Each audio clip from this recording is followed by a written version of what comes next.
Rod Sims from the ACCC. Rod, thank you for your time. We will get to the gas story in a moment, but this is a pretty alarming story coming out from Coles. What do you make of it?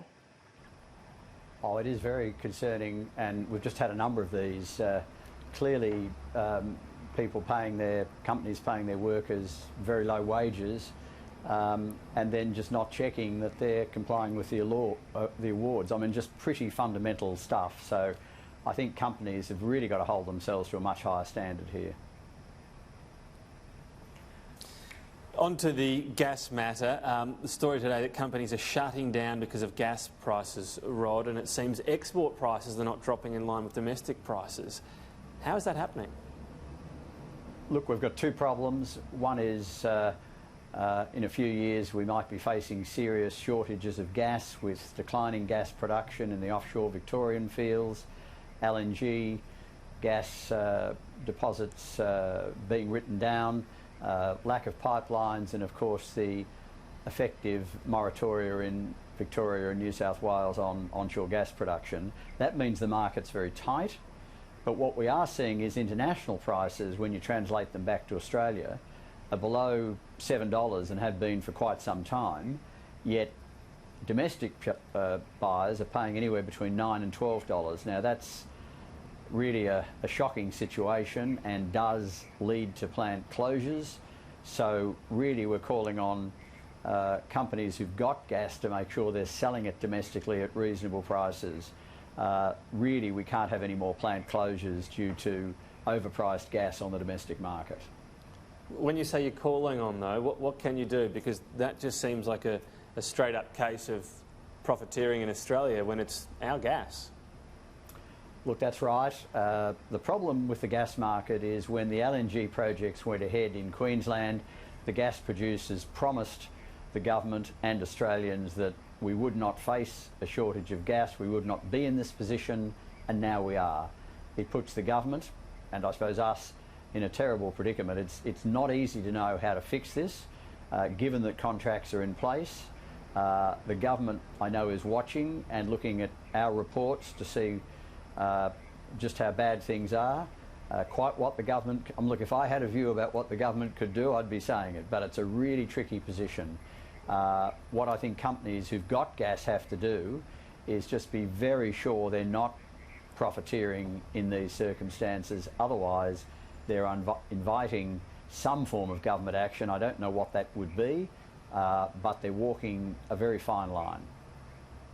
But if we have the chief of one of our top regulators saying that they don't know what powers the government could have, is this not the time for them to introduce the powers to be able to advocate on behalf of the consumer? Look, I absolutely understand your question. The problem is they've already got these export contracts. They're already on foot.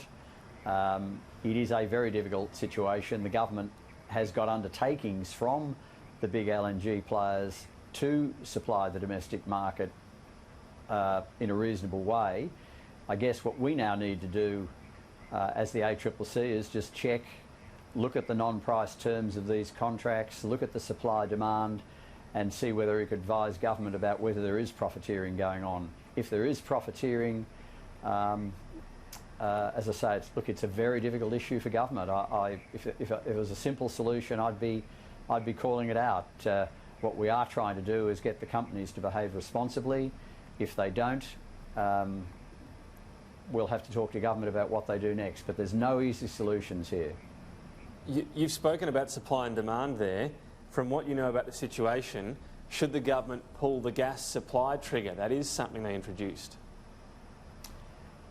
The issue that you've got with that supply trigger is, of course, that the LNG producers are supplying the domestic market to a certain degree.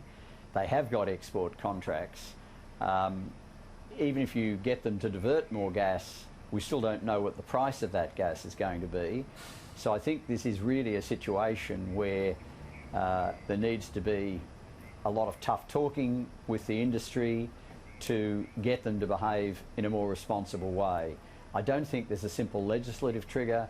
I think this is a lot to do with engagement, potentially threats, but hard to see what the government can do. There's no legislative trigger that just solves this problem.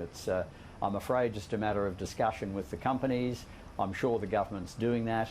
We're going to do more work so that we can better inform the government on those discussions. But I say again, this is not an easy issue. The horse bolted some time ago, and getting it back in the stable is very tricky. I think the onus is on the companies to do what they said they'd do, which is to supply the market, the Australian market, at reasonable levels and at reasonable prices, and it looks at the moment as if that's not happening. You have backed the calls, though, for state governments to remove blanket bans and moratoriums on onshore and unconventional gas development. Why isn't that happening? Look, you'd have to ask the New South Wales and Victorian governments about that, but we are aware of conventional deposits that are there that aren't being even explored for. And of course, the problem where the shortage in a few years' time will most keenly be felt is in Victoria and New South Wales. So if they want their manufacturing plants to continue, which employ a lot of people, often in regional areas, if they want that to continue, they're going to have to rethink those bans, because they certainly are affecting the supply of gas to the Victorian and New South Wales market. It's not easy to keep getting the gas from Queensland. It costs you $2 to get it there. So if you really want low-priced gas to service manufacturing plants in the southern states, we probably need the gas produced in the southern states, and for that you need to allow exploration and development.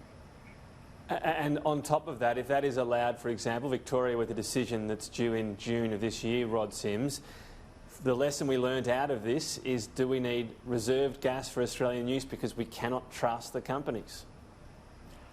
I think, look, there was a time when I would have said no. My answer now is yes. I think we now have to make sure that if there is extra gas found in Australia, there's some understanding that that gas will be used in Australia, whether that's Narrabri deposit in New South Wales or any of the deposits that could be exploited in Victoria if only they're allowed to go ahead. I think that has to be the quid pro quo. Again, tricky, but I think where we are now, I can't see an alternative. Interesting indeed. Rod Sims from the ACCC, thank you for your time. Thank you.